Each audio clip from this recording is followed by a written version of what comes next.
Subscribe करें और इस बेल आइकन को दबाएं और पाएं वीडियो सबसे पहले। नालंदा की यह कहानी आज से करीब 5 से 6 दशक पहले की है, जो आज भी रहस्य बना हुआ है। नालंदा जिले के एक जमींदार परिवार और रिहायशी ठाटबाट की दिलचस्प और मार्मिक कहानी हम आपको सुना रहे हैं। इस कहानी का कई एपिसोड होगा और कहानी के प्रत्येक एपिसोड में नए नए तथ्य उभर कर सामने आएंगे।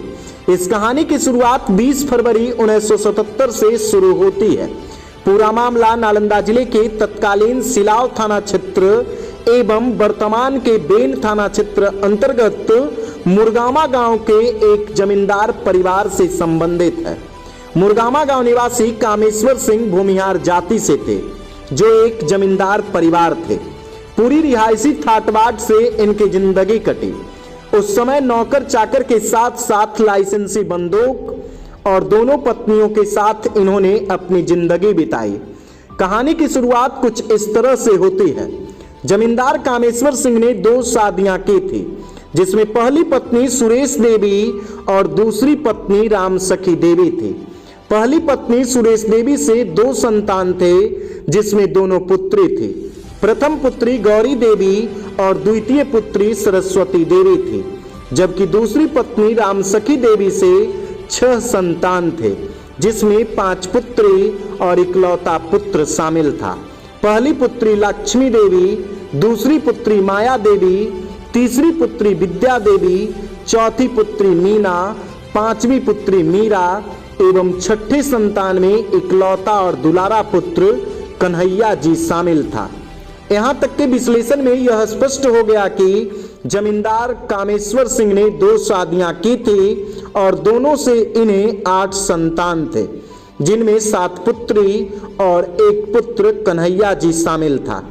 7 बेटियों में जमींदार घर का इकलौता बेटा कन्हैया काफी लाड़ प्यार और दुलार से पाला पोसा जा रहा था और जमींदार घर का बेटा कन्हैया जी मूल रूप से नालंदा जिले के मुरगामा गांव निवासी भूमिहार जमींदार कामेश्वर सिंह का इकलौता वारिस था। उनका इकलौता प्यारा पुत्र था। जमींदार घर का इकलौता पुत्र होने के नाते कन्हैया को उस जमाने में बेहतर शिक्षा दी जा रही थी। कन्हैया अपनी शुरुआती की पढ़ाई करते हुए 10वीं कक्षा तक पहुंच गया और फिर मैट्रिक की परीक्षा देने की उसकी बारी आई।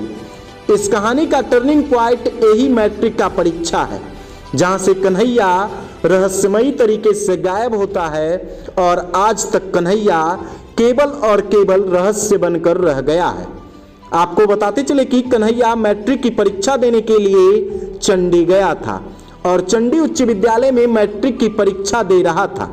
20 फरवरी 1977 को 2 पेपर की परीक्षा देकर शाम 6 बजे पेशाब करने गया और वहीं से कन्हैया गायब हो गया। कन्हैया के गायब होने की खबर चंडी थाना को दी गई।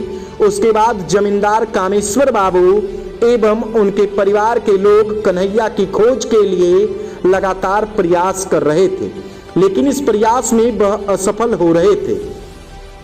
7 बेटियों के बाद कामेश्वर बाबू का इकलौता वारिस कन्हैया गायब हो गया, जिसे पाने के लिए वह बहुत इच्छुक रहते थे और तंत्र मंत्र के अलावे पूजा पाठ के लिए भी वह अलग अलग जगहों पर जाते रहते थे। अपने बेटे की खोज में वह एक तांत्रिक के पास में पूजा पाठ के लिए गए थे, जहां कामेश्वर बाबू और उनकी पत्नी राम सखी देवी यानी कन्हैया की मां को तांत्रिक के द्वारा यह बताया गया था कि कन्हैया 3 महीने में अपना घर मुरगामा वापस आ जाएगा। और फिर यहीं से शुरू हो जाती है बालक दास उर्फ दयानंद गोस्वामी की दिलचस्प कहानी, जिसने जमींदार कामेश्वर सिंह के करोड़ों की चल और अचल संपत्ति पर ऐसो आराम की जिंदगी जिया। इस कहानी के अगले एपिसोड में हम आपको बताएंगे कि आखिर भरथरी जोगी के रूप में जमुई जिले का बालक दास उर्फ दयानंद गोस्वामी कैसे बन गया जमींदार कामेश्वर बाबू का इकलौता और दुलारा पुत्र कन्हैया, और फिर करने लगा उनकी संपत्ति पर ऐसो आराम।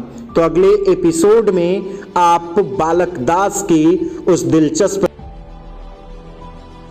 दोस्तों सब्सक्राइब करें और इस बेल आइकन को दबाएं और पाएं वीडियो सबसे पहले।